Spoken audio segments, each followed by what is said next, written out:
Hello friends, good evening, Ram Ram, सत श्री अकाल, अस्सलाम वालेकुम। कैसे हैं सब? आई होप सभी अच्छे होंगे, कुशल मंगल होंगे, तंदुरुस्त होंगे, पढ़ाई कर रहे होंगे।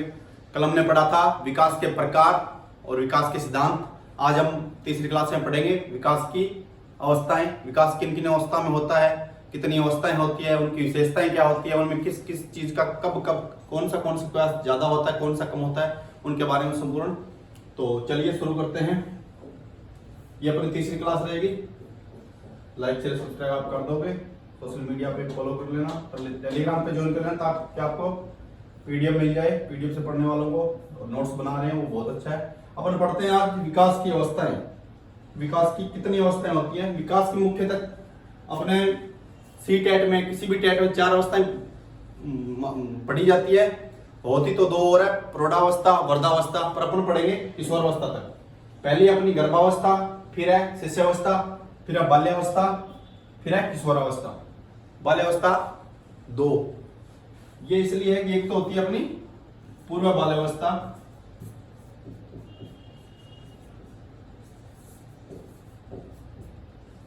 एक होती है पूर्व बाल्यावस्था, एक दूसरी होती है उत्तर बाल्यावस्था।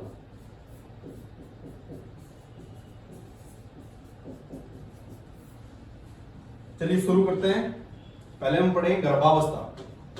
गर्भावस्था क्या होती है?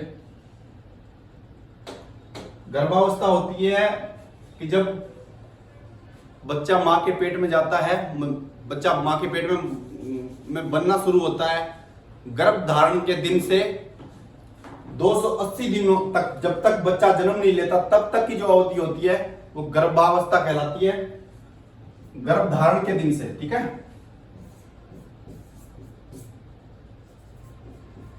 गर्भ धारण के दिन से 280 दिन, 280 दिन मान लेते हैं, 9 महीने भी मान लेते हैं, एक ही बात है। दिन पूछे तो 280, महीने पूछे तो 9 महीने 10 दिन भी होते हैं। 5-7 दिन ऊपर डिलीवरी में बच्चे के डिलीवरी में 5-10 दिन ऊपर हो जाते हैं, 5-10 दिन नीचे रह जाते हैं। 9 माह 37 से 42 सप्ताह के बीच में बच्चे की नॉर्मल डिलीवरी हो जाती है। अगर एक ऑप्शन आए तो 40 सप्ताह माने जाएंगे। 37 और 42 सप्ताह के बीच में सामान्यतः डिलीवरी होती है, वो गर्भावस्था की अवस्था होती है। फिर बढ़ते हैं अपन नेक्स्ट। गर्भावस्था की विशेषताएं क्या है? गर्भावस्था की शारीरिक विकास सबसे तेज प्रसव पूर्ण अवस्था में होता है। प्रसव पूर्ण अवस्था मतलब गर्भावस्था, गर्भावस्था को प्रसव पूर्ण अवस्था कहते हैं। शारीरिक विकास, शरीर का सबसे ज्यादा तेज विकास होता है वो प्रसव पूर्ण अवस्था मतलब गर्भावस्था में होता है, ठीक है। गर्भावस्था में मानव विकास का प्रारंभ एक कोष से होता है जिसे संयुक्त कोष के नाम से जाना जाता है। गर्भावस्था में मानव विकास, मनुष्य का विकास मतलब बच्चे का विकास किससे होता है? एक संयुक्त कोष से होता है, एक कोष से होता है जिसे संयुक्त कोष के नाम से जाना जाता है। किसके नाम से? संयुक्त कोष के नाम से, संयुक्त कोष के नाम से जाना जाता है। संयुक्त कोष में एक मातृ कोष होता है और एक पितर कोष होता है। एक माता का होता है, एक पिता का होता है। उन दोनों को शामिल किया जाता है। महिलाओं में अंडाणु और पुरुषों में शुक्राणु पाए जाते हैं। महिला के गर्भ में अंडाणु पाए जाते हैं और पुरुष में शुक्राणु पाए जाते हैं। जब वो दोनों आपस में क्रिया करते हैं तब एक वो युग्मंज का निर्माण होता है।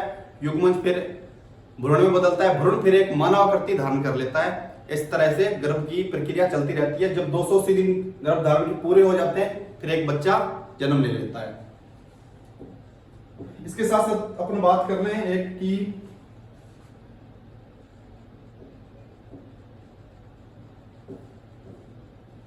गर्भावस्था होती है। आपने सभी ने सुना होगा गुणसूत्र। गुणसूत्र क्या होता है? गुणसूत्र होते हैं जो डीएनए नामक पदार्थ होता है उससे बने होते हैं। किससे बने होते हैं? डीएनए किसका बना होता है? डीएनए नामक पदार्थ का।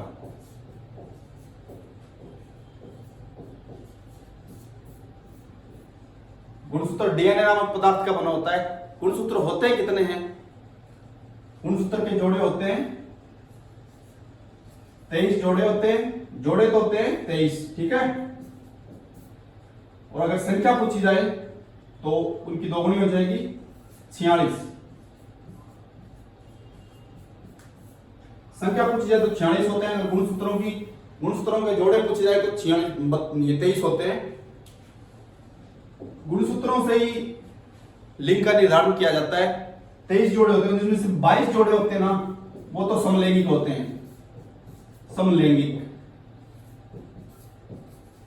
22 जोड़े,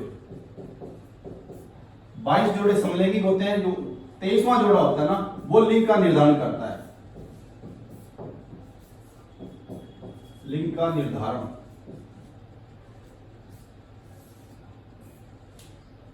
बाईस जोड़े समलैंगिक होते हैं, उनमें कुछ अंतर नहीं तो एक समान होते हैं। जो 23वां जोड़ा वो तो लिंग का निर्धारण करता है कि लड़का होगा या लड़की। लिंग का निर्धारण कौन सा गुणसूत्र करता है? एक्स या वाई, दोनों मिलकर करते हैं। ठीक है, एक्स वाई दोनों मिलकर लिंग का निर्धारण करते हैं कि लड़का होगा या लड़की होगी। ठीक है, अब नेक्स्ट चलते हैं। गर्भावस्था की विशेषताएं, ये तो हमने पढ़ लिया। शारीरिक विकास सबसे ज्यादा किस सीटेट में परीक्षा प्रश्न आया है कि शारीरिक विकास सबसे ज्यादा किस अवस्था में होता है? अगर सीधा पूछा जाए कि किस अवस्था में होता है तो होता है प्रसव पूर्ण अवस्था में। अगर जन्म के बाद पूछा जाए तो होता है शिशुअवस्था में। शारीरिक विकास सबसे तेज होता है प्रसव पूर्ण अवस्था में। गर्भावस्था में मानव विकास का प्रारंभ एक कोष से होता है, जिसे एक संयुक्त कोष के नाम से जाने जाता है। संयुक्त, ये थोड़ा मिस्टेक हो गया, संयुक्त कोष के नाम से जाना जाता है। संयुक्त कोष में एक मातृ कोष और एक पितृ कोष होता है। महिलाओं में अंडाणु होते हैं और पुरुषों में शुक्राणु होते हैं। दोनों जो मिलकर आपस में क्रिया करते हैं तो एक बच्चे का जन्म होता है। अब है गर्भधारण की गर्भावस्था का सही क्रम। सही क्रम क्या है? बच्चा कैसे बनता है? माता का अंडाणु जो मां के पेट में ही होता है पहले से ही। जब पिता के शुक्राणु, मेल फीमेल में तो होता है अंडाणु और मेल में होता है शुक्राणु।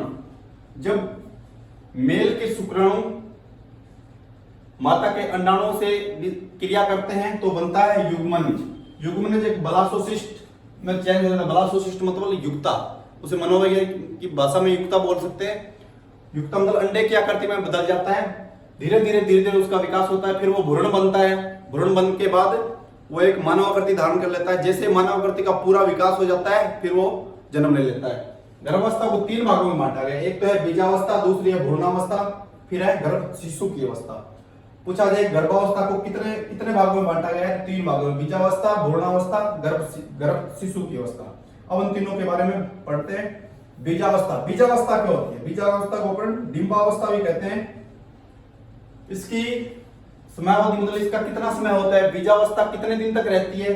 फिर कौन सी अवस्था आती है? बीजावस्था का समय होता है गर्भधारण से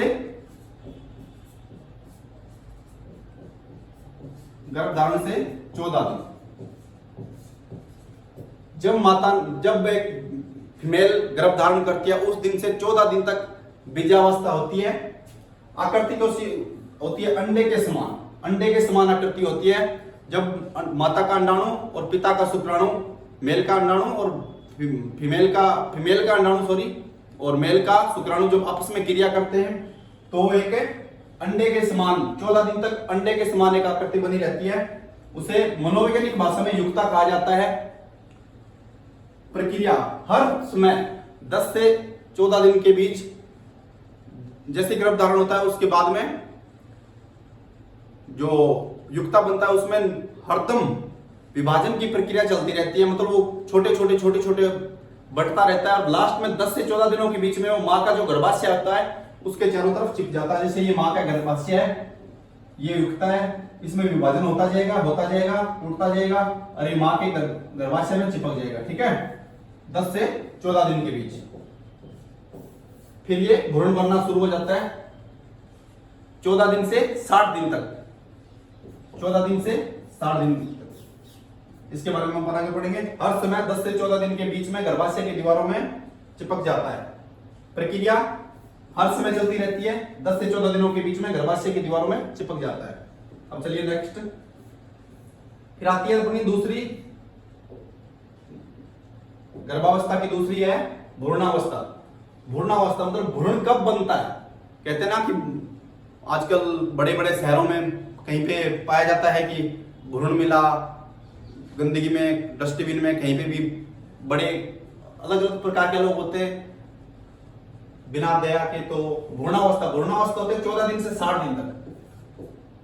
14 दिन से 60 दिन तक। युक्ता होता है अंडे के समान, उसको मनोविज्ञान की भाषा में युक्ता कहा जाता है। फिर उसका विभाजन होता जाता है और 10 से 14 दिन के बीच में माँ के गर्भाशय में चिपक जाता है। फिर वो भ्रूण बनना शुरू होता है। भ्रूण बनना कब शुरू होता है? 14 दिन से 60 दिन।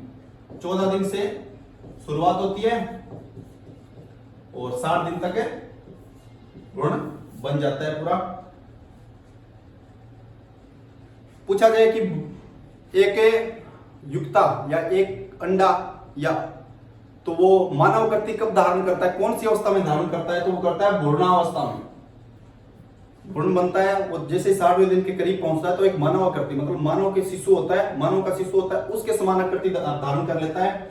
और उस जो मां के पेट में जो शिशु होता है, जैसे ये बच्चा है, ये मां के पेट में है, तो इसको अंदर जिंदा रहता है तो उसको भोजन कहां से मिलता है, कैसे, किस प्रक्रिया से मिलता है? वो मिलता है अपरा और प्लेसेंटा। जो सुंडी होती है बच्चे की, उसमें जो नाड़ा लगा होता है, अपने भाषा में बोलते हैं कि नाड़ा, उसको बोलते हैं अपरा। जैसे ये सुंडी है, इसमें जो नाड़ा लगा है इसे बोलते हैं अपरा, अपरा या प्लेसेंटा। इसके माध्यम से ये मां के गर्भाशय से जुड़ा होता है और वो पोषण बच्चे को मिलता रहता है और उसका विकास होता रहता है।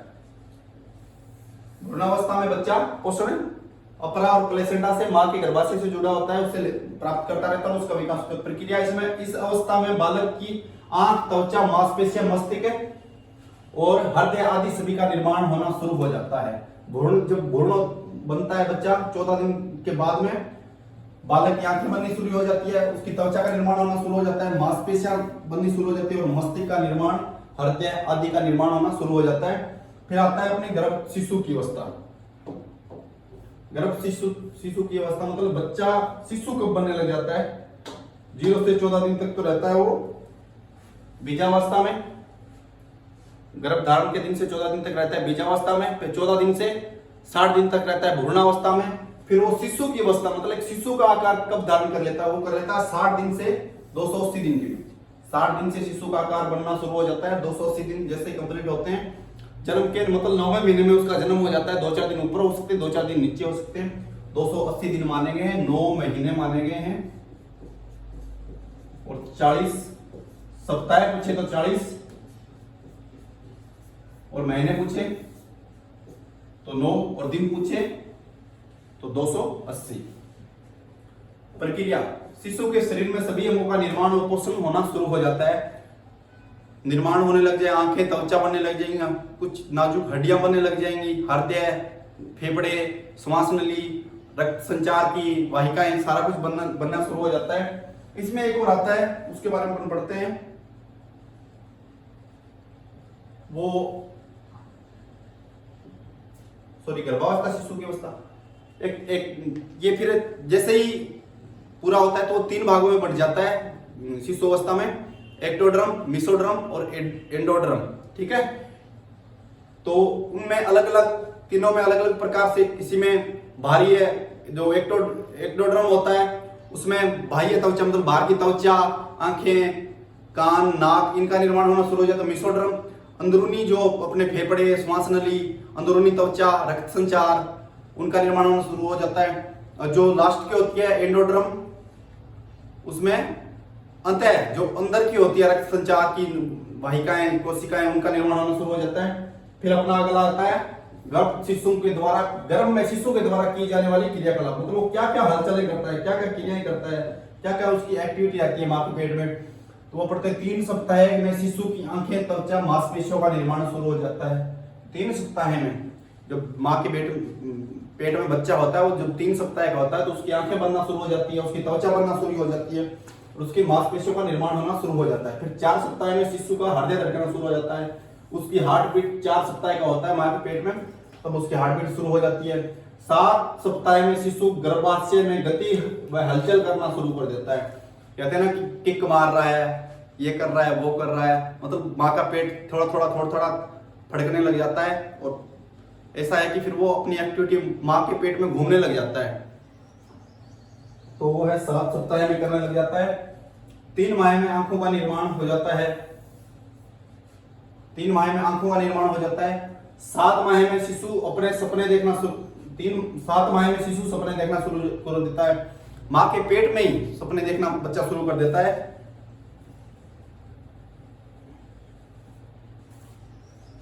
फिर 280 दिन या 40 सप्ताह में गर्भ में शिशु का पूरा विकास हो जाता है, वह जन्म ले लेता है। जैसे 280 दिन पूरे करता है, 9 महीने पूरे करता है, तो उसका जन्म हो जाता है और वो नई दुनिया में आ जाता है। तब से उसकी सामाजिकरण की प्रक्रिया शुरू हो जाती है। पर विकास की प्रक्रिया है, विकास की प्रक्रिया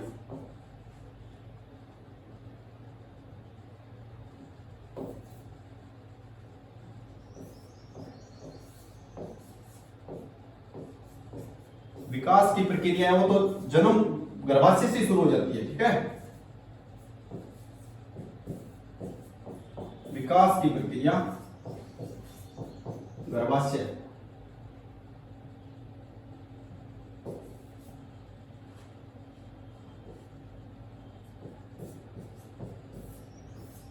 जैसे ही माता फीमेल गर्भ धारण करती है, उसी समय से बच्चे का विकास होना शुरू हो जाता है और उसका प्रसव पूर्ण अवस्था में सबसे ज्यादा शारीरिक विकास होता है।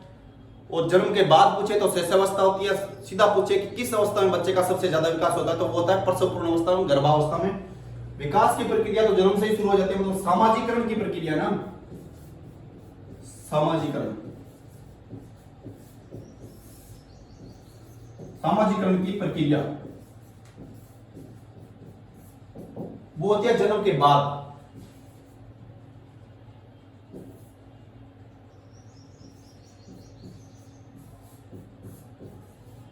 जन्म के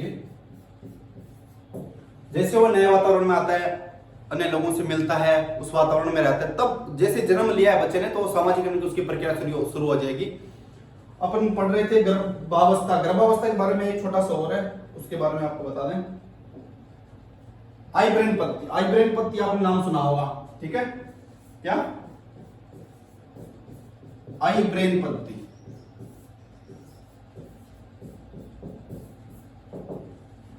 आई ब्रेन पत्ती होती है, बच्चा मां के पेट में है, जैसे ही वो 3-4 महीने का होता है तो उसको साइंस, विज्ञान, विज्ञान और गणित, विज्ञान और गणित की शिक्षा देनी शुरू कर दी जाती है आई ब्रेन पत्ती के द्वारा। ये कब आई थी? इसका 14 अप्रैल 2015 में, 14 अप्रैल 2015 में इंदौर में इसका सर्वप्रथम प्रयोग किया गया था। कहां किया गया था? इंदौर। आई ब्रेन पत्ती कब आई? तो 14 अप्रैल 2015 को आई। इसका प्रयोग कहां पे किया गया? इंदौर में। इसका प्रयोग मतलब जो भी इसको बनाया गया, इस पे परीक्षण किया गया, वो इंदौर में किया गया। आई ब्रेन पत्ती के द्वारा किन किन सब्जेक्टों की शिक्षा दी जाती है? तो साइंस की और मैथ्स की। ठीक है, अब चलते हैं पर नेक्स्ट। फिर आती है अपनी शिष्यावस्था। शिष्यावस्था का टाइम पीरियड क्या होता है? शिष्यावस्था का टाइम पीरियड होता है जन्म से 2 वर्ष। जैसे ही बच्चे ने जन्म लिया है, जन्म से 2 वर्ष तक वो शिष्यावस्था होती है। एक होता है फिर शिशु, नवजात शिशु, सबने सुना होगा नवजात शिशु, ये लिखा हुआ है नवजात शिशु। नवजात शिशु किसे कहते हैं? 0 से 15 दिन भी मानते हैं और 30 दिन भी मानते हैं। ठीक है, जन्म से 15 दिन या 30 दिन का जो बच्चा होता है उसे नवजात शिशु कहा जाता है। कई बार आपने खबरों में, अखबारों में सुना होगा कि हॉस्पिटल के बाहर या डस्टबिन में कहीं पे नवजात शिशु पाया गया, या नवजात बच्ची या नवजात बच्चा पाया गया। लोग होते हैं वो फेंक जाते हैं बच्चों को, तो उसे बोलते हैं नवजात शिशु। 1 महीने तक के या 15 दिन तक के बच्चे को, दोनों ही सही है, 15 दिन भी सही है, 30 दिन भी सही है, उसको नवजात शिशु बोलते हैं। शिष्यावस्था की समाप्ति होती है जन्म से 2 वर्ष तक, उसे शिष्यावस्था कहते हैं। फिर आगे चलते हैं शिष्यावस्था से संबंधित प्रमुख कथन। मतलब शिष्यावस्था से संबंधित, शिष्यावस्था के बारे में किन किन मनोवैज्ञानिकों, किन किन जो भी मनोविज्ञान से संबंधित रहे हैं, जैसे वाटसन हुआ, जॉन डेवी हुआ, पियाजे हुआ, वाइगोस्की हुआ, उन्होंने अपने क्या क्या कथन दिए। वाटसन ने बोला है कि मुझे कोई बच्चा दे दो, मैं उसे डॉक्टर, इंजीनियरिंग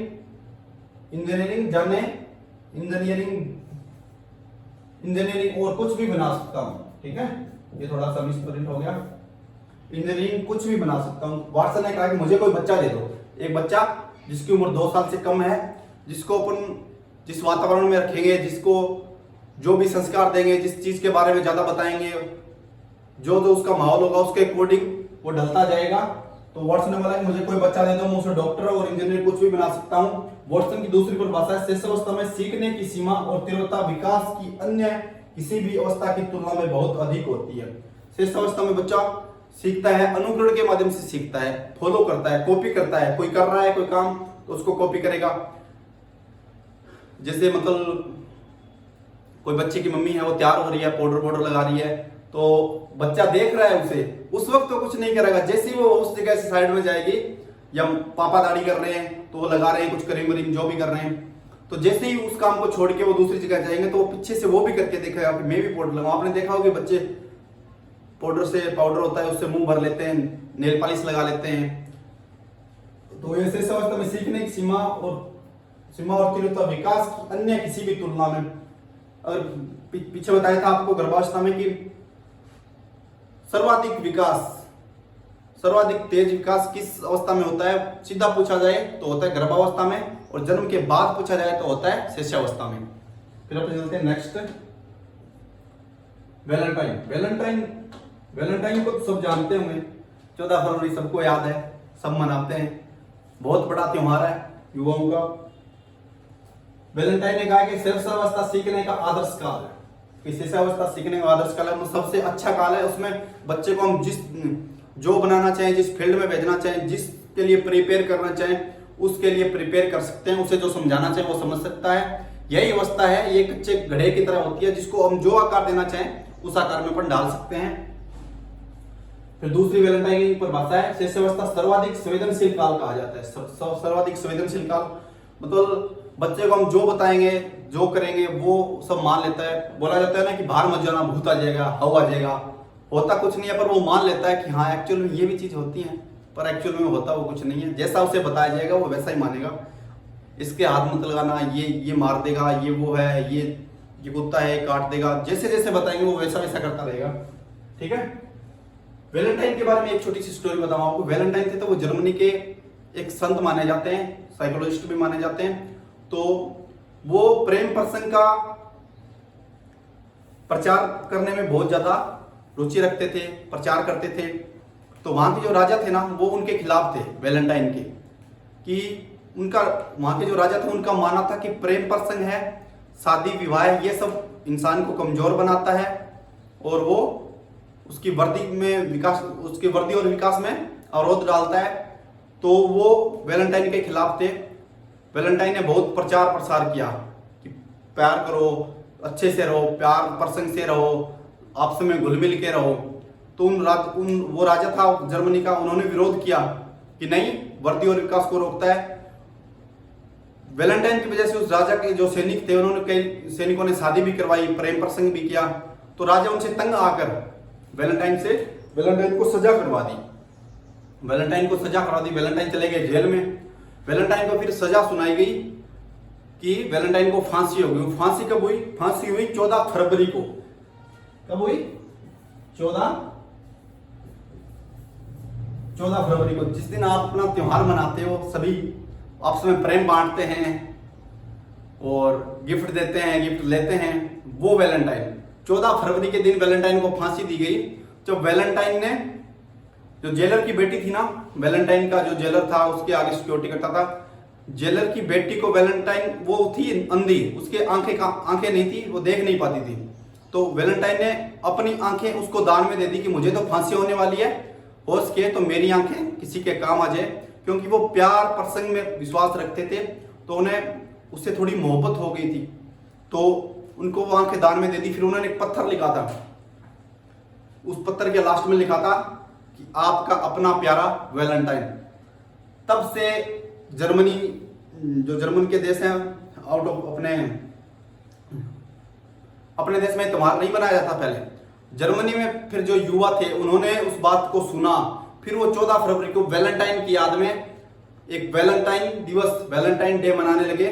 फिर वो धीरे धीरे करता करता अपने इंडिया तक आ गया, फिर अपने भी इसको मनाने लगे। वैसे कोई है नहीं, इसके पीछे ये कहानी थी। आप सबको पता चल गया। अब तो अपन चलते हैं पढ़ाई पे। जॉन लॉक कौन थे? जॉन लॉक भी एक मनोवैज्ञानिक थे। शिशु कोरे, उन्होंने कहा कि शिशु कोरे कागज में कच्चे मटके की तरह होता है जिस पर लिखने का कार्य अनुभव द्वारा किया जाता है। अनुभव मतलब एक्सपीरियंस। जो बच्चा जानेगा, जैसा जैसा समझेगा, जिसे हम बताएंगे उसको अनुभव करवाएंगे कि ये बोलना चाहिए, ये नहीं बोलना चाहिए, ये बेटा गलत है, ये सही है, उसको जिस आकार में डालेंगे, जिस पे अपन जिस तरह उसको लेके जाएंगे वो वैसा ही करेगा। टेबुलर रसा, टेबुलर रसा का पूछा जाए, पीछे भी पूछा गया टेट में, तो टेबुलर रसा का अगर शाब्दिक अर्थ पूछा जाए तो वो होता है कोरा कागज। ठीक है,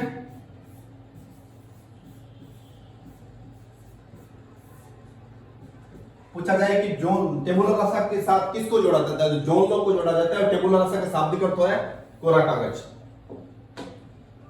मैंने कहा है ना कि शिशु को कोरे कागज की तरह है और एक कोरे मटके की तरह है, कच्चे मटके की तरह है, जिसको हम जिस आकार में डालना चाहेंगे उसी आकार में डाल सकेंगे। फिर आता है फ्रोबेल। फ्रोबेल ने कहा माँ बालक की प्रथम आदर्श अध्यापिका होती है। फ्रोबेल ने कहा कि माँ है वो बच्चे की प्रथम आदर्श अध्यापिका होती है। ये बात है भी सही कि बच्चा जब भी सर्वप्रथम सीखता है तो अपनी माँ से सीखता है, चाहे वो बोलना हो, चाहे वो चलना हो, चाहे उसका सोशलाइजेशन हो, चाहे उसका सामयिक विकास हो, चाहे उसका नैतिक विकास हो, उसकी माँ ही उसको सिखाती है। फिर आता है अपने पेस्टोलॉजी। परिवार बालक की प्रथम पाठशाला होती है। ये सबको पता ही है कि परिवार, बच्चा पहले परिवार में सीखता है, परिवार से सीख के फिर स्कूल में जाता है, तो परिवार एक पाठशाला के रूप में होती है। जैसे जैसे वो बाल्यावस्था की ओर बढ़ेगा तो उसकी पाठशाला का जो परिवार का स्थान है वो विद्यालय ले लेगा। ठीक है, फिर आते हैं थोर्नडाइक। थोर्नडाइक ने कहा कि शिशुअवस्था में शिशु का शारीरिक और मानसिक विकास सबसे तेज गति में होता है। ये मैंने आपको पहले ही बताया कि जन्म के बाद शिशुअवस्था में सबसे तेज गति से होगा, और जन्म से और सीधा पूछा जाए तो होगा प्रसव पूर्णावस्था में, गर्भावस्था में। दूसरों ने कहा हाथ, पैर और आंख बालक के प्रथम शिक्षक होते हैं। ये भी सही है कि बच्चे पहले करके देखता है, उसे पहले नहीं तो किताबें पढ़नी आती है, नहीं उसे कुछ बोली हुई बातें समझ में आती है, तो वो खुद करके अनुभव करके सीखेगा। ठीक है, फिर आते हैं अपने वायगोष्ठी। वायगोष्ठी जो सामाजिक विकास होता है उनके बारे में उन्होंने बहुत कुछ है, वो पढ़ेंगे अपन आगे। वायगोष्ठी, पियाजे, थोर्नडाइक, उनके बारे में पढ़ेंगे। वायगोष्ठी का एक प्रश्न पक्का आता है सीटेट में, सामाजिक विकास से संबंधित है। फिर आते हैं अपने पियाजे। तो वायगोष्ठी ने क्या लगे शेष अवस्था, नहीं सॉरी शिष्यावस्था, ये मिस्टेक हुआ है, शिष्यावस्था लिखने लगा यहाँ पे, शिष्यावस्था। शिष्यावस्था गुड्डी गुड्डियों की अवस्था है। गुड्डी गुड्डियों मतलब कि जो छोटे बच्चे होते हैं वो कुछ कोई भी खिलौना वो एक मेल को गुड्डे से खेलते हैं, जो बच्चियां होती हैं वो गुड्डियों से खेलती हैं। इसे खेल अवस्था भी कहा जाता है। मगर मुख्यतः पूछा जाए कि खेल अवस्था कौन सी होती है, खिलौने की आयु कौन सी होती है पूर्व बाल्यावस्था। गुड्डी गुड्डियों की अवस्था का लगभग 2 वर्ष की आयु में भाषा और विचार स्वतंत्र रूप से अलग अलग विकसित हो जाते हैं। ये कथन बहुत जरूरी है और इंपॉर्टेंट भी। ठीक है, ये पूछा भी गया है। लगभग 2 वर्ष की आयु में भाषा और विचार स्वतंत्र रूप से अलग अलग विकसित हो जाते हैं। भाषा और विचार, इसका मतलब है कि छोटा बच्चा होता है उसे पता नहीं होता कि क्या बोलना है, मैं ये गाली दे रहा हूं सही है या नहीं है, मेरे को बोलना चाहिए, अपने से बड़े उनको तुम बोलना चाहिए या नहीं बोलना चाहिए, वो जो मन में है वो बोल देता है। ठीक है, तो भाषा और विचार अलग हो जाते हैं। मतलब पहले वो सोचता नहीं, सीधा बोल देता, फिर पहले विचार आता है फिर भाषा आती है। और जो शेष अवस्था 2 वर्ष तक है उसमें वो कुछ नहीं सोचेगा, वो सीधा जो मन में आएगा वो बोल देगा, जिसको जो बोलना है वो अलग अलग विकसित होने लग जाता है। मतलब पहले विचार वो सोचेगा कि ये बोलना है सही है तो बोलूं, पहले विचार आएगा फिर भाषा आएगी। ठीक है, फिर शेष अवस्था के नाम, शेष अवस्था को किन किन नामों से जाना जाता है? जीवन की आधारशिला। जीवन की आधारशिला मतलब बच्चा जन्म के बाद शेष अवस्था में होता है। शेष जिस वातावरण में, जिस माहौल में उसको रखा जाएगा उसका डेवलप वैसा ही होगा। तो जीवन की आधारशिला मतलब नींव होती है, जीवन की नींव होती है शेष अवस्था। सीखने का आदर्श काल वैलेंटाइन ने कहा ही है। सबसे महत्वपूर्ण काल नींव सबसे महत्वपूर्ण होती है कि नींव मजबूत होनी चाहिए, ऊपर जो आप बना रहे हो वो बात की बात है। फिर हम चलते हैं नेक्स्ट, शेष अवस्था की विशेषताएं। शेष अवस्था की विशेषताएं क्या क्या है? शारीरिक विकास तेज गति से होता है, मानसिक विकास तेज गति से होता है। जन्म के बाद शारीरिक और मानसिक विकास और सामाजिक विकास नहीं, मानसिक और शारीरिक का जन्म के बाद तो होता है शिशुअवस्था में सबसे तेज, मगर शारीरिक का सबसे तेज होता है प्रसवपूर्व गर्भावस्था में। शारीरिक का तेज गति से होता है, मानसिक का तेज गति से, कल्पना की सजीवता और सजीववाद होता है। कल्पना की सजीवता, छोटा बच्चा होता है वो गिर गया, फिर अपन बोलते हैं खड़ा हो जा, कीड़ी मर गई, कीड़ी मर गई, तो वो रोता है, तो फिर वो रोना बंद कर देता है। उसे पता नहीं है कि तेरे लगी है, और दीवार वो नीचे फर्श पे गिर गया था, अपन फर्श को पीटते हैं तो वो चुप हो जाता है कि हाँ इसके भी लगी है, ये भी लगा है। वो हर चीज को सजीव समझता है। उसके खिलौनों को मारते हैं तो वो रोने लग जाता है, उसके टेडी बेयर होता है उसको मारते हैं तो वो रोने लग जाता है। सजीवता और सजीवता को सीखने की अधिक क्षमता, सहायक तत्व है अनुकरण से सीखने की अधिक क्षमता। शिशुअवस्था में सीखने की अधिक क्षमता होती है, वो सीखना चाहता है, हर चीज के बारे में जानना चाहता है, जो भी वो देखता है सहायक तत्व है। शिशुअवस्था में सीखने का सहायक तत्व पूछा जाए तो वो होता है अनुकरण, और शिशुअवस्था में सीखने का माध्यम पूछा जाए तो वो होता है ज्ञानेंद्रियां। सहायक तत्व है तो शिशुअवस्था में सीखने का अनुकरण, और सहायक माध्यम शिशुअवस्था में सीखने का माध्यम होता है ज्ञानेंद्रिय। बच्चा ज्ञानेंद्रिय से सीखता है, आंखों से देखकर, हाथों से, कुछ चीज को छूकर, सुनकर, जितनी भी अपनी ज्ञानेंद्रिय होती है, 5 ज्ञानेंद्रिय होते हैं, पांचों के माध्यम से। नैतिकता का भाव होता है, नैतिकता का भाव मतलब एक छोटा बच्चा होता है 2 साल का, उसे ये नहीं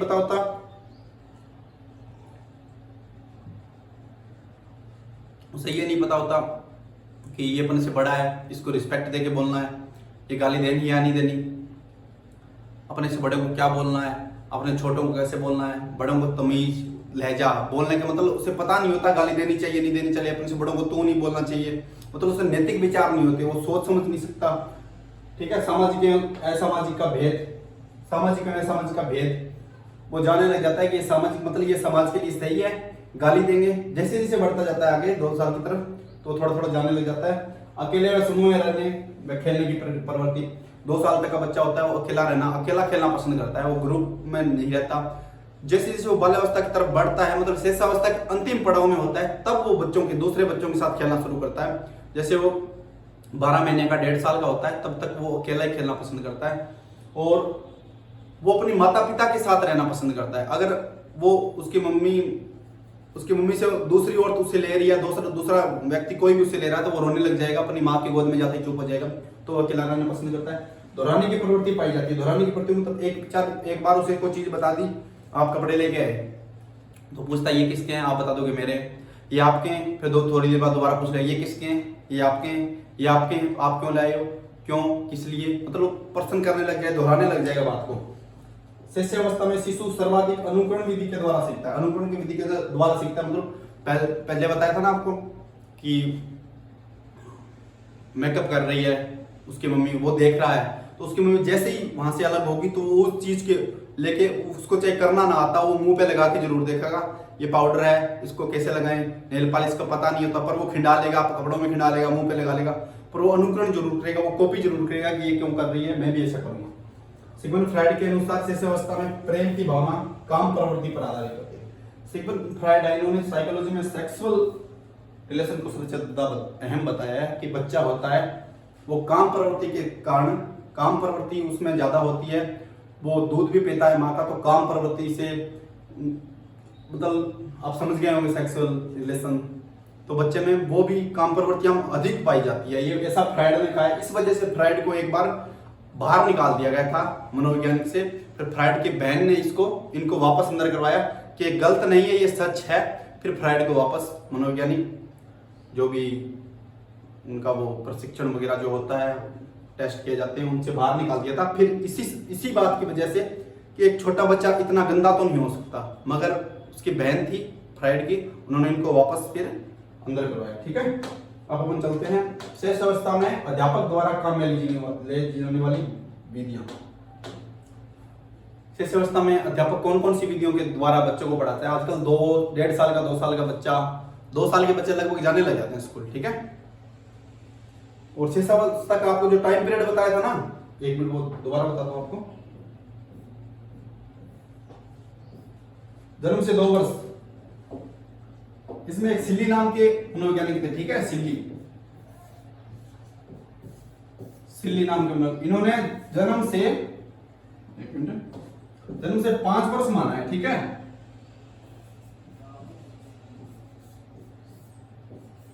जन्म से 5 वर्ष, जन्म से 5 वर्ष तक माना है शिष्यावस्था का काल।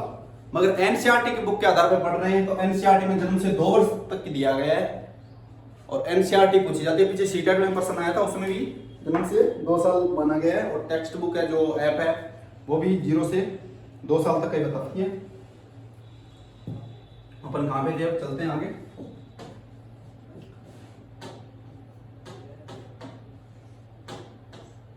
शिष्यावस्था में अध्यापक ये विधियां पढ़ रहे थे अपन ना। चलिए शुरू में खेल विधि। शिष्यावस्था में सिखाने की सर्वोत्तम विधि है, जो सबसे अच्छी विधि है वो खेल विधि। बच्चे को खेल खेल के माध्यम से सिखाया जा सकता है। उसको एग्जाम्पल देकर, खेल खेल किसी भी चीज के बारे में बताकर, उसके प्रति एग्जाम्पल, उसको मूर्त उसको दिखाकर कि ये ऐसे करेगा तो ऐसे होगा, ये चीज करेगा तो ये होगा, तो उसको खेल विधि के द्वारा सिखाया जाता है। खेल विधि के प्रतिपादक कौन है? कोल्डवेल कुक, ठीक है। मोंटेसरी विधि, मोंटेसरी विधि के द्वारा सिखाया जा सकता है। मैडम मोंटेसरी ने दी है। कहानी विधि, बच्चे को किसी की कहानी बताकर नैतिकता का विकास करना है बच्चे को, बच्चे में शिष्यावस्था में, तो उसको कहानी बताई जानी चाहिए नैतिकता की, सामाजिकरण की, कि अच्छे काम करने से अच्छा फल मिलता है, बुरे काम करने से बुरा फल मिलता है। किसी की भी कहानी बताए कि उसने बुरा किया था तो उसके साथ बाद में ये बुरा, उसने अच्छा किया था तो उसके साथ बाद में ये अच्छा हुआ। इस प्रकार की कहानी बता के उसमें नैतिकता का और सामाजिकरण का विकास किया। कहानी विधि के प्रतिपादक कौन है? प्लेटो है और अरिस्टो है, ठीक है। किंडरगार्टन विधि, किंडरगार्टन विधि के प्रतिपादक है फ्रोबेल। फ्रोबेल ने कहा है कि विद्यालय है वो एक बगीचे की तरह है, और अध्यापक उसमें एक माली है, और बच्चे हैं वो पौधे हैं, तो छोटा पौधा है, माली उनको सींचने का काम करता है, फिर जैसा उनको सींचेगा वो वैसा ही फल देंगे, इसे फ्रोबेल ने कहा है। चलिए चलते हैं आगे। बाल्यावस्था, बाल्यावस्था आती है शिष्यावस्था, पहले पढ़ा गर्भावस्था, फिर पढ़ा शिष्यावस्था, फिर पढ़ेंगे बाल्यावस्था, ठीक है। बाल्यावस्था के अंदर हम जीवन का अनोखा काल, विद्यालय की अवस्था, समूह की अवस्था, वैचारिक क्रिया की अवस्था, खेल की अवस्था। जीवन का अनोखा काल, जीवन का अनोखा काल, अनोखा काल क्यों कहा जाता है? बाल्यावस्था में बच्चे की वो सबसे वो थोड़ा सा उसके बारे में शिष्यावस्था में रह गया कि शारीरिक का सबसे जन्म के बाद सबसे तेज विकास होता है शिष्यावस्था में। शिष्यावस्था जैसे जैसे अंतिम पड़ाव पे होती है, जैसे बाल्यावस्था शुरू होती है तो बच्चे का विकास, वृद्धि दोनों कम हो जाते हैं, और किशोरावस्था के अंतिम पड़ाव तक मंद हो जाते हैं। किशोरावस्था जैसे शुरू होती है फिर वापस तेज हो जाते हैं, सबसे ज्यादा होते हैं शिष्यावस्था में। जीवन का अनोखा काल कहा जाता है विद्यालय की अवस्था की, बच्चा विद्यालय जाने लग जाता है, स्कूल जाने लग जाता है। समूह की अवस्था, बच्चा शिष्यावस्था में अकेला खेलना पसंद करेगा, जैसे जैसे बाल्यावस्था में आएगा। बाल्यावस्था होती है अपनी 2 से 12 वर्ष, ठीक है। और वैसे सिली के अनुसार देखें तो 6 से 12 वर्ष तक। समूह की अवस्था, बच्चा समूह में रहने लग जाएगा, अपने एज के, अपने उम्र के हिसाब के, अपने उम्र के बराबर के बच्चों में खेलना पसंद करेगा, अकेला नहीं रहेगा, ग्रुप एज बोलते हैं इसे। वैचारिक क्रिया की अवस्था, थोड़ा विचार विमर्श करने लग जाता है। फिर है खेल की अवस्था, खेल की अवस्था खेलना ज्यादा पसंद करता है। तो समावधि है 2 वर्ष से 12 वर्ष, और शैली के अनुसार माने तो 6 वर्ष से 12 वर्ष तक। अब चलिए नेक्स्ट, बाल्यावस्था को 2 भागों में बांटा गया है। कौन कौन सी में बांटा गया है? एक तो है पूर्व बाल्यावस्था, दूसरी है उत्तर बाल्यावस्था। पूर्व बाल्यावस्था 2 और 3 वर्ष से 6 वर्ष तक, 2 वर्ष से मान सकते हैं, 6 वर्ष तक 2 से 6 वर्ष तक भी मान सकते हैं, और 3 से 6 वर्ष तक मान सकते हैं, क्योंकि 2 वर्ष तक तो आपकी शिष्यावस्था भी रहती है। 2 वर्ष के कंप्लीट होने के बाद तीसरा वर्ष लगेगा, तीसरे वर्ष से 6 वर्ष मान सकते हैं, और मानना चाहें तो 2 वर्ष से 6 वर्ष तक ही मान सकते हैं। वो ऑप्शन पे डिपेंड करेगा। अगर 2 से 6 नहीं है तो आपको 3 से 6 मानना पड़ेगा, ठीक है। और दोनों एक साथ में नहीं आएंगे। खेल अवस्था, खिलौने की अवस्था, पूर्व बाल्यावस्था में खिलौने की, बच्चा खिलौने से खेलना ज्यादा पसंद करेगा, नए नए खिलौने चाहिए उसे। किसी घर पे जाएगा तो वहां पे खिलौने देखा तो बोलता है ना ये मैं लेके जाऊंगा, ये मेरा है। तो खेल अवस्था इसलिए बोलते हैं। तेजी से सामाजिक विकास होता है, नए नए लोगों से मिलता है, समाज में जाता है। पहले तो घर में होता है 2 वर्ष तक का, जैसे जैसे बड़ा होता है बाहर समाज में जाता है, नए नए लोगों से मिलता है, तो सामाजिकरण का विकास हो जाता है। बच्चा सक्रिय व्यक्ति बनना शुरू कर देता है, एक्टिव रह के सीखना शुरू कर देता है।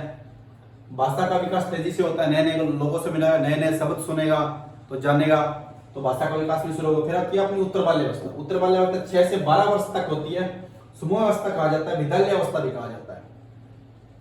इसमें बच्चा समूह में, बाल्यावस्था में दोनों में ही है, समूह में रहना शुरू हो जाएगा। विद्यालय अवस्था 3 वर्ष में काफी हद तक बच्चों को स्कूल में भेज दिया जाता है। 3 वर्ष तक अगर नहीं भेजा जाए तो उन्हें आंगनवाड़ी में भेज दिया जाता है। ठीक है, आंगनवाड़ी केंद्रों में,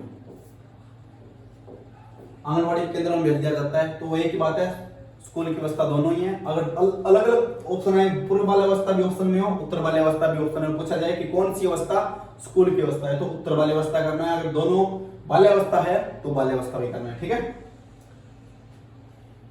फिर हम बच्चा मूर्त अनुभव से सीखना ज्यादा पसंद करता है। मूर्त अनुभव मतलब किसी चीज को देख के ज्यादा सीखना पसंद करेगा। अगर बच्चा है 6 साल का होगा तो पहली दूसरी क्लास में, मतलब बच्चा होता है उससे पहली क्लास में होता है, दूसरी क्लास में होता है, तो इतना ही होता है 6 साल का, 7 साल का, 5 साल का। तो मूर्त अनुभव से मतलब किसी चीज को देखकर, आंखों से देखकर सीखना ज्यादा पसंद करेगा। जैसे उसे रेगिस्तान के बारे में बता रहे हैं तो उसे पता नहीं है, वो इमेजिन नहीं कर पा रहा कि रेगिस्तान कैसा होता है। अगर उसे छोटे छोटे टिब्बों पे, रेत के टिल्लों पे ले जाके बताया जाए कि ये जो दिख रहा है आपके आसपास, इसे रेगिस्तान कहते हैं, जहाँ पे चारों तरफ रेत ही रेत हो, उसे रेगिस्तान कहा जाता है। तो वो देख के ज्यादा अनुभव कर सकता है। ठीक है, तो बच्चा मूर्त अनुभव से सीखना ज्यादा पसंद करता है। उदाहरण से नियम की ओर बढ़ता है। पहले उसे उदाहरण देने पड़ते हैं, बाद में उसको परिभाषा रटाई जाती है। ऐसा नहीं कि पहले उसको परिभाषा बताई जाएगी, बाद में उसको उसके उदाहरण बताए जाएंगे। पहले उदाहरण बताने होते हैं, बाद में आगमन विधि के द्वारा बाल्यावस्था में सिखाया जाता है। फिर आता है प्रमुख कथन। बाल्यावस्था के बारे में प्रमुख कथन, किन किन मनोवैज्ञानिकों ने क्या क्या कहा है बाल्यावस्था के बारे में। कोलसैनिक ने कहा कि बाल्यावस्था में बालक को आनंद प्रदान करने वाली सर्व कहानियों के माध्यम से नैतिक शिक्षा दी जानी चाहिए। नैतिक शिक्षा दी जानी चाहिए। जैसे बच्चों को नानी कहानियां सुनाती थी कि कोई भी कि एक इंसान था, वो लोगों का भला करता था, बाद में उसका साथ ऐसा हुआ कि उसने कोई खड्डा खोद रहा था, उसके सोने की मटकी मिली, ये वो, तो उसको बताया जाता है कि अगर आप अच्छा करोगे तो भगवान आपके साथ अच्छा करेगा, लोग भी आपके साथ अच्छा करेंगे। अगर आप लोगों का बुरा करोगे तो लोग भी आपके लिए आपका बुरा करेंगे। ठीक है, तो कहानियों के माध्यम से नैतिक शिक्षा दी जा सकती है। शारीरिक व्यायाम, ये कोलसैनिक की दूसरी परिभाषा है। ठीक है, ये पहली है, ये दूसरी है, कोलसैनिक ने दी है ये भी। शारीरिक व्यायाम और सामूहिक खेल प्राथमिक विद्यालय की शिक्षा के पाठ्यक्रम के होने चाहिए। कि जैसे बच्चा स्कूल जाना लगे तो शारीरिक व्यायाम उसको स्कूल में ऐसा नहीं कि पढ़ाई करा जाए, उसको खेल व्यायाम सारे करवाए जाए, ताकि उसका मानसिक विकास के साथ, सामाजिक विकास के साथ साथ उसका शारीरिक विकास भी हो, उसका फिजिकल डेवलपमेंट भी हो सके। ठीक है, फिर आते हैं शायद ऐसा कोई बच्चा है जिसने 10 वर्ष, शायद ऐसा कोई बच्चा हो जिसे 10 वर्ष, शायद ऐसा कोई खेल हो जिसे 10 वर्ष का बालक ना खेल पाए। कि 10 वर्ष का बच्चा है, उसे कौन सा भी खेल खिलाया जाए तो वो खेल सकता है। उसे उसके बारे में थोड़ा बताना पड़ता है, फिर वो उस खेल के बारे में जान जाएगा, फिर वो खेलने लग जाएगा। ठीक है, तो उन्होंने लिखा है कि शायद ऐसा कोई खेल हो जिसे 10 वर्ष का बच्चा ना खेल पाए।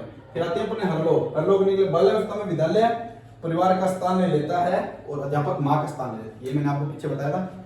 बाल्यावस्था में विद्यालय, शिशुअवस्था में विद्यालय, बच्चे का विद्यालय क्या होता है, परिवार होता है, और उसकी अध्यापिका कौन होती है, उसकी माँ होती है।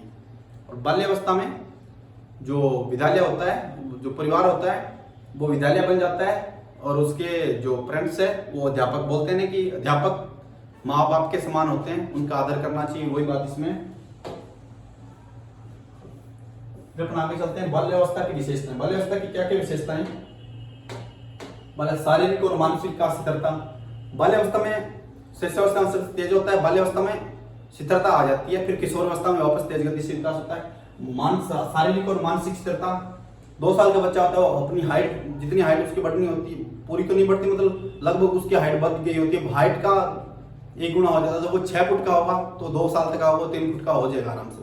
तो शारीरिक विकास भी उसका शिशुअवस्था में तेज होगा। और बाल्यावस्था में शारीरिक विकास और मानसिक विकास दोनों शिथिल हो जाते हैं। सामाजिकता की भावना का विकास हो जाता है, घर से बाहर निकलता है, नए लोगों से मिलता है, स्कूल जाता है, अपने दोस्तों से मिलता है, सामाजिकरण की भावना का विकास होता है। नैतिक गुणों का विकास उसे बताया जाता है स्कूल में, कैसे बोलना चाहिए, किसी का सम्मान, बड़ों का आदर करना चाहिए, बड़ों का सम्मान करना चाहिए। नैतिक गुणों का विकास होता है। बाल्यावस्था में मूर्त चिंतन पाया जाता है, किसी चीज को देखकर, जैसे रेगिस्तान वाला एग्जांपल बताया था आपको, उसी तरह से जिज्ञासा प्रसन्न प्रवृत्ति और अधिक विकसित हो जाती है। जिज्ञासा प्रसन्न प्रवृत्ति और अधिक विकसित हो जाती है। वो पूछने लग जाता है कि ऐसा क्यों है, ऐसा ही क्यों हुआ। और कोई चीज देख, आप कोई वस्तु लेके आए तो पूछ लेता है ये क्या है, किसकी है, आप क्यों लेके आए हो, किस लिए, कहाँ जा रहे हो, कब आओगे, क्या लेके आओगे। वो सारी क्वेश्चन बच्चा जब 2 साल से 12 साल के बीच का होता है, तब वो पर्सन, इसे पर्सन अवस्था भी कहते हैं। ठीक है, पर्सन अवस्था। नकारात्मक व्यवहार सर्वाधिक पाया जाता है। नकारात्मक व्यवहार सर्वाधिक पाया जाता है 6 से 10 वर्ष की आयु में बालक विद्यालय में रुचि लेना शुरू कर देता है, विद्यालय जाना शुरू कर देगा, विद्यालय में रुचि लेना शुरू कर देगा। पूरे बाल्यावस्था होती है, उसमें बच्चे को हर रोज स्कूल की तरफ छोड़ के उसको कुछ न कुछ प्रोत्साहन देकर, कुछ न कुछ लालच देकर कि तू जाएगा, तेरे को टॉफी मिलेगी, चॉकलेट मिलेगी, वो देकर फिर वो अपने आप जाने लग जाएगा। 11 वर्ष की आयु में बालक में तर्क करने की जगह से और निरीक्षण करने की शक्ति का विकास हो जाता है। वो सोचने समझने लग जाता है कि ये सही है या गलत है, मैं कर रहा हूँ सही कर रहा हूँ, तो तर्क विचार विमर्श करने की शक्ति का विकास हो जाता है। हॉर्नी का मानना है कि बालक बाल्यावस्था में ये बालक दुश्चिंता की भावना का विकास शुरू कर। दुश्चिंता मतलब एक कोई मिडिल क्लास फैमिली का बच्चा है, स्कूल में जा रहा है, उसका दोस्त हर रोज नई नई ड्रेस पहन के आ रहा है, तो उसके दिमाग में ऐसा है यार ये रोज नई ड्रेस पहन के आ रहा है, मेरे पास तो एक ही ड्रेस है, मेरे पास तो एक ही जोड़ी कपड़े हैं, तो दुश्चिंता का उसमें विकास होने लग जाएगा। बालक सक्रिय व्यक्ति बनना शुरू कर देता है, पीछे बताया तेजी से मानसिक सामाजिक विकास होगा, जैसे समाज में जाके नए नए लोगों से मिलेगा, सामाजिक विकास होगा। फिर आती है अपनी किशोरावस्था। किशोरावस्था कब होती है? किशोरावस्था का समय होता है 12 से 18 वर्ष।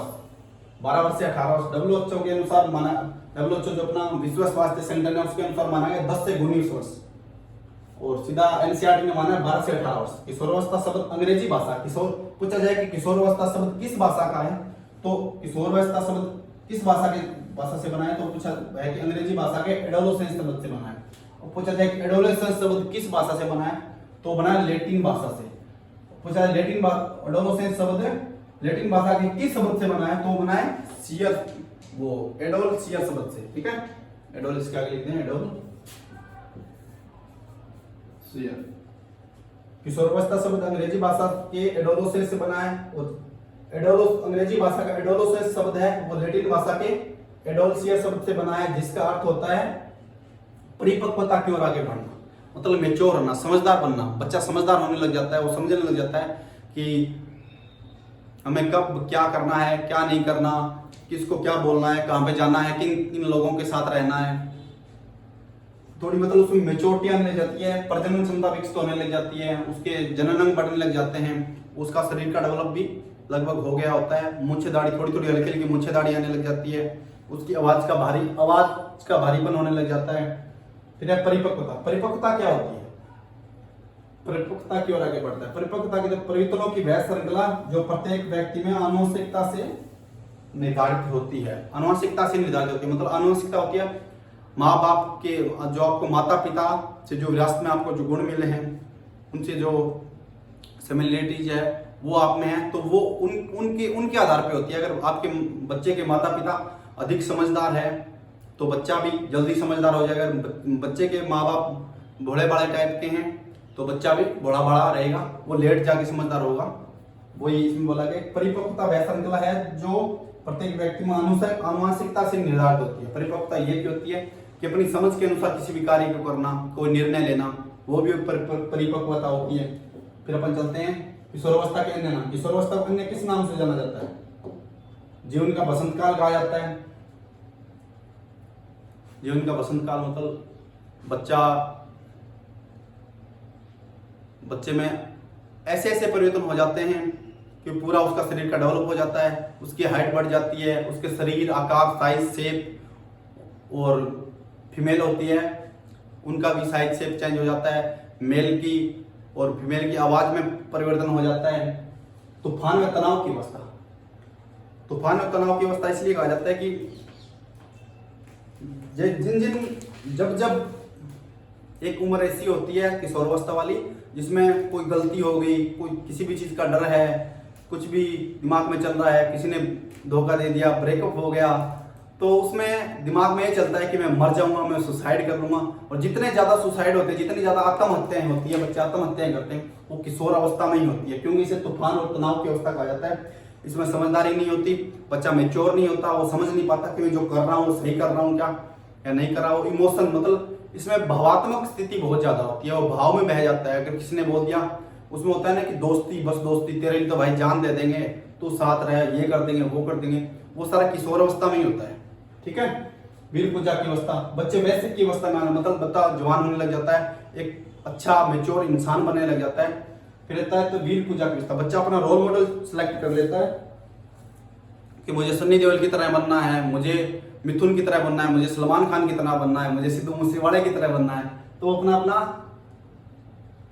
रोल मॉडल सेलेक्ट कर लेता है कि मैं ये बनूंगा, मैं वो बनूंगा, मैं कुछ डॉक्टर बनूंगा, मैं फलाना बनूंगा, दिगड़ा बनूंगा। तो जो भी उसको अच्छा लगे वो दिवा सपन की अवस्था होती है।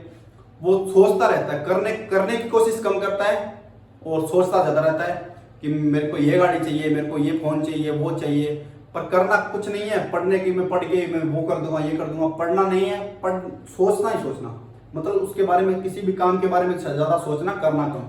वो था दिवा सपन की अवस्था, भविष्य पहचान की अवस्था। जैसे जैसे किशोरावस्था के अंतिम पड़ाव में पहुंचता है 17-18 वर्ष में, 17-18 वर्ष में तो बच्चा सोचने लग जाता है, समझने लग जाता है। 12th पास कर लेता है तो सोचता है 12th के बाद मैं क्या करूंगा, डॉक्टर लाइन में जाना है, आर्ट्स में आना है, अधिकारी ऑफिसर लेवल में जाना है, या किस काम में अपने मतलब फ्यूचर के बारे में सोचना। बाल्यावस्था और वयस्क अवस्था के बीच की अवस्था बाल्यावस्था होती है आपकी 2 से 12, ठीक है। वयस्क अवस्था होती है आपकी 18 से प्लस। इन दोनों के जो बीच की अवस्था है ना, मतलब ये पूर्ण मानवा, ठीक है। इसको क्या बोलते हैं,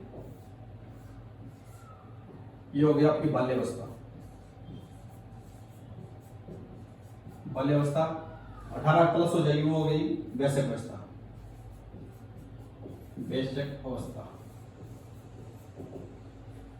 बाल्यावस्था और वयस्क अवस्था के बीच का पुल माना जाता है, मतलब पुल माना जाता है। जैसे अपने नहर का पुल, रोड क्रॉस करते हैं वो पुल, तो इसको क्रॉस करके जाएंगे किशोर अवस्था को, ठीक है। ये प्रश्न आया है पीछे सीटेट में और एमपीटेट में के एग्जाम में भी आया हुआ है। बाल्यावस्था किशोर अवस्था है, वो बाल्यावस्था और वयस्क अवस्था के बीच का पुल माना जाता है। बाल्यावस्था से जब बच्चा वयस्क अवस्था में जाएगा तो किशोर अवस्था से होकर गुजरेगा, ठीक है। इसलिए बोला जाता है कि बाल्यावस्था और वयस्क अवस्था के बीच का पुल है। फिर प्रमुख कथन किशोर अवस्था के बारे में, प्रमुख कथन कौन कौन से हैं उनको जल्दी जल्दी। स्टेल होल ने कहा है किशोर अवस्था संघर्ष, तनाव और तूफान की अवस्था है। बच्चा सुसाइड करने की सोचता है, छोटी सी गलती हो जाए, कोई नुकसान हो जाए, किसी ने कुछ कह दिया, गर्लफ्रेंड ने धोखा दे दिया, बॉयफ्रेंड ने धोखा दे दिया, तो सोचता है कि बस अब तो दुनिया खत्म है, अब तो मर जाएंगे, अब तो जीने का कोई हक ही नहीं है। और सबसे ज्यादा सुसाइड भी होते हैं, सबसे ज्यादा गलतियां करते हैं बच्चे, वो किशोर अवस्था में करते हैं। किशोर अवस्था के बाद धीरे धीरे मेच्योर होने लग जाते हैं। बिना सोचे समझे किसी इंसान को चुनना, हर किसी से दोस्ती करना, हर किसी पे विश्वास करना और फिर धोखा भी खाना। इसलिए बोलते हैं कि किशोर अवस्था संघर्ष, तनाव और तूफान की अवस्था है। स्टेनहोल की दूसरी परिभाषा है किशोर अवस्था एक नया जीवन है, क्योंकि व्यक्ति इसमें अपने विकास के सर्वोत्तम लक्षणों को प्राप्त करता है। किशोर अवस्था एक नया जीवन है, बच्चा मेच्योर होने लग जाता है। पहले वो गलतियां करता है, जैसे जैसे किशोर अवस्था के अंतिम पड़ाव में पहुंचेगा तो धीरे धीरे समझदार होता जाएगा। वो अपने भविष्य को लेकर भी चिंतित होगा और उसका सारा डेवलपमेंट धीरे धीरे पूरा हो जाता है। किलपैट्रिक ने किशोर अवस्था जीवन का सबसे कठिन काल है, सबसे कठिन काल, मतलब उसमें संघर्ष, तनाव, तूफान, चिंता, अवसाद, सारे प्रॉब्लम्स आती है किशोर अवस्था में। बाद में अपन सोच समझ के किसी भी प्रॉब्लम का सॉल्यूशन कर लेते हैं, ठीक है। किशोरों को निर्णय लेने का कोई अनुभव नहीं होता, ये कहा है स्किनर ने कि जो युवा होते हैं 12 से 18 के बीच में, वो बिना सोचे समझे निर्णय ले लेते हैं। कोई भी डिसीजन लेना होता है कि आर्ट्स में जाएं, मैथ्स में जाएं, पढ़ाई से रिलेटेड पढ़ रहे हैं ना, तो पढ़ाई के एग्जाम्पल दे रहे हैं, ठीक है। आर्ट्स में जाएं, साइंस में जाएं, तो फिर बाद में वो 12th कर लेते हैं, 11th 12th कर लेते हैं। उसके बाद में पहले साइंस में जाते हैं, बायोलॉजी लेते हैं कि डॉक्टर लाइन में जाएंगे, फिर 12th करने के बाद बीए करते हैं। कुछ ऐसे भी होते हैं जो बिना सोचे समझे सब्जेक्ट सेलेक्ट कर लेते हैं, उसके बाद में उस सब्जेक्ट से उन्हें कोई मतलब नहीं होता, कॉलेज में जाते हैं, बीए करते हैं, मस्ती करते हैं, बस वो बिना सोचे समझे डिसीजन होते हैं, ठीक है। जीन पियाजे ने कहा है किशोरावस्था आदर्शों की अवस्था है, सिद्धांतों के निर्माण के साथ साथ नहीं, किशोरावस्था आदर्शों की अवस्था है, सिद्धांतों के निर्माण के साथ साथ ही जीवन का सामान्य समायोजन होता है। आदर्श मतलब बच्चा मेच्योर होने लगता है, उसमें संस्कार, तमीज, लहजा, बोलने की, किसी के साथ बात करने की, अपनी बात को अभिव्यक्त करने की सारे मैनर्स आ जाते हैं। किशोरावस्था की प्रमुख विशेषताएं क्या होती है? बिंगेवे हंट ने एक परिभाषा दी है। किशोरावस्था को अगर एक शब्द में परिभाषित करना चाहें तो एक शब्द में कर सकते हैं, वो शब्द कौन सा है? परिवर्तन। किशोरावस्था की विशेषताओं को व्यक्त करने वाला एकमात्र शब्द क्या है? परिवर्तन। सारा चेंज मैच हो जाता है, दाढ़ी आ जाती है, शक्ल चेंज हो जाती है, आवाज चेंज हो जाती है, बॉडी स्ट्रक्चर चेंज हो जाता है। ठीक है, फिर पढ़ते हैं शारीरिक, मानसिक और सामाजिक विकास पूर्णतः को प्राप्त कर लेता है। फिजिकल डेवलपमेंट हो जाता है, आपका सोशलाइजेशन हो जाता है। शारीरिक जैविक परिवर्तन सबसे तेज गति से होते हैं। शारीरिक जैविक आपके शरीर के शेप में, आकार में, और जो फीमेल होती है वो माँ बनने की स्थिति में आ जाती है, और जो मेल होता है वो बाप बनने की स्थिति में आ जाता है। मतलब उनके जनन अंग का, माता के गर्भाशय का विकास हो जाता है और पिता के जनन अंग का विकास हो जाता है, ताकि वो एक बाप बन सके और माँ, एक फीमेल होती है वो एक माँ बन सके। वो बच्चे को जन्म देने वाले हो जाते हैं, मतलब फ्रेंड्स बनने की स्थिति में हो जाते हैं। लड़कियों में 10 से 11 वर्ष की आयु में और लड़कों में 12 से 13 वर्ष की आयु में। किशोरावस्था में सबसे ज्यादा चेंज लड़कियों में आते हैं 10 से 11 वर्ष। लड़कियां 10 से 11 वर्ष की होती हैं, तो उसमें शारीरिक चेंज, उनका शरीर का आकार बढ़ना, साइज बढ़ना, शेप बढ़ना, तो सारे 10 से 11 वर्ष की उम्र में आ जाते हैं। और लड़कों में 12 से 13 वर्ष की उम्र में दाढ़ी का आना, आवाज का बाहर आना, ये हो जाता है। युवा भविष्य को लेकर चिंतित रहने लग जाता है।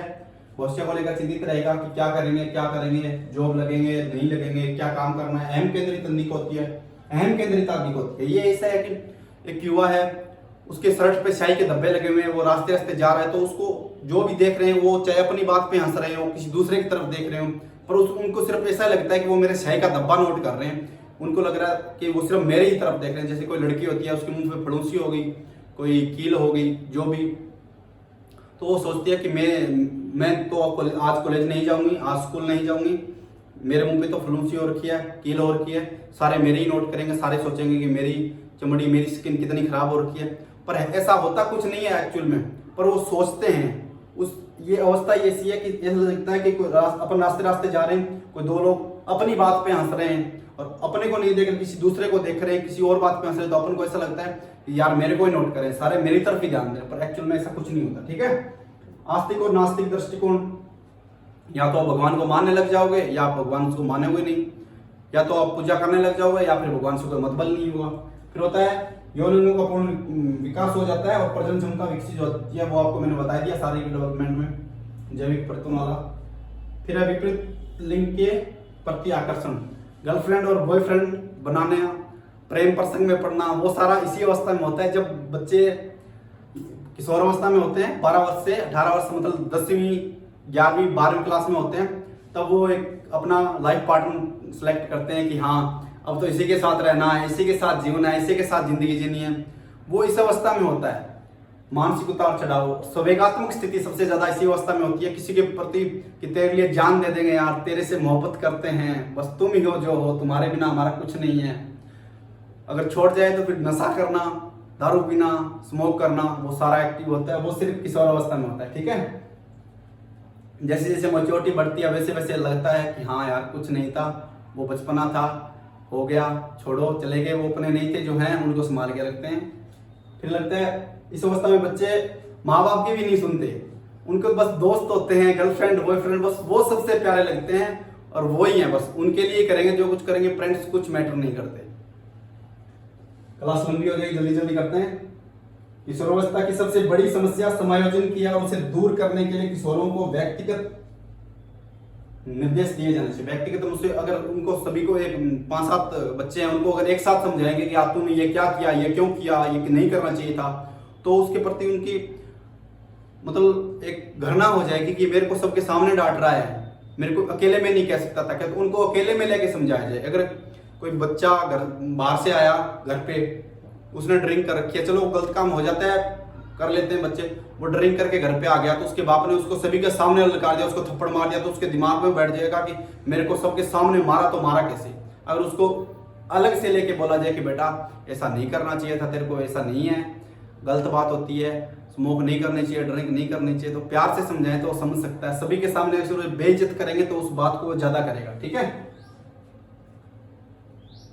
फिर संवेगात्मक शक्ति का सर्वाधिक प्रभाव किशोरावस्था में देखा जाता है। संवेगात्मक शक्ति, प्यार, मोहब्बत, उसके प्रति मर मिटना, ये सारा किशोरावस्था में होता है। किशोरावस्था में प्रभावशाली संवेग भय, क्रोध एवं काम प्रवृत्ति होती है। किशोरावस्था में प्रभावी संवेग होते हैं भय, क्रोध, प्रेम, घृणा। प्रभावी संवेग किशोरावस्था में प्रभावी संवेग क्रोध, बात बात पे क्रोध आना, अगर अपन को कोई गलत बोल रहा है तो उस पर गुस्सा करते हैं, कोई गाली दे रहा है तो वो वापस गाली देते हैं। और जैसे जैसे मेच्योर होते हैं 18+ 20+ हो जाए तो कोई गाली दे रहा है, तुम इस कान से सुन के इस कान से पार की चल बकरा है, अपने आप बक्के रह जाएगा, सुनो मत, अपना टाइम खराब मत करो, अपना काम करो। दुनिया ऐसे ही करती है, अगर हर किसी की सुनेंगे तो अपन क्या करेंगे, ठीक है। तो क्रोध और काम प्रवृत्ति में सेक्सुअल जो हॉबीज होती है वो इसी टाइम पीरियड में किशोरावस्था को खुशी रहित काल कहा जाता है। खुशी रहित काल क्योंकि किशोरों की आवश्यकता भिन्न भिन्न होती है। ये रियल लाइफ से एग्जाम्पल इसलिए दिए जा रहे हैं ताकि आपको याद रहे, भिन्न भिन्न आवश्यकताएं। अगर कोई 11th 12th में पढ़ने वाला बच्चा है, उसकी गर्लफ्रेंड बन गई, बॉयफ्रेंड बन गया, तो उसको एक बन गया तो उसको लगता है यार एक और बन जाए, यार एक और बन जाए, यार एक और बन जाए, मतलब उसकी आवश्यकता तो नहीं है उनकी, अगर हो जाता है, एज है, सब में होता है। जो बड़े बड़े आजकल स्पीच देते हैं ना कि मोहब्बत ये है, प्यार नहीं करना चाहिए, गर्लफ्रेंड बॉयफ्रेंड नहीं करने चाहिए, पढ़ाई करनी चाहिए, वो सब इन बातों से ज्ञात होते हैं, उन सब का ये किया होता है, तभी वो भाषण देते हैं, तभी वो अगलों को स्पीच देते हैं। जिनने अनुभव नहीं किया, साइकोलॉजी कहती है कि अनुभव के बिना आप सीख नहीं सकते। जिन्हें अनुभव किया है वो उस चीज के बारे में अच्छे जानता है, वो सारे उन सभी का किया हुआ होता है, प्यार भी मोहब्बत भी सबका, तभी वो उन चीज के बारे में बताते हैं। और किशोरावस्था खुशी रहित कहा जाता है। किशोरों की अवस्थाएं भिन्न भिन्न होती है। अगर एक जोड़ी कपड़े ले लिए तो दूसरी जोड़ी लेने की, अगर दुकान पे गए तो एक शर्ट ले ली तो दूसरी शर्ट को देख कैसे आना है, यार एक तो और ले लेते हैं, यही नहीं है आप दूसरी लेते हैं, ये अच्छी नहीं है इससे दूसरी लेते हैं। इस तरह से इसको सुखी रहित काल कहा जाता है, ठीक है। तो आज अपनी होगी विकास की अवस्थाएं, विकास, वृद्धि और विकास का अपना टॉपिक हो गया पूरा। कल अपन इसके क्वेश्चन आंसर करेंगे। अगर क्लास अच्छी लगी हो तो लाइक शेयर सब्सक्राइब कर दीजिए। मिलते हैं कल शाम को, तब तक के लिए सबको all the best, see you.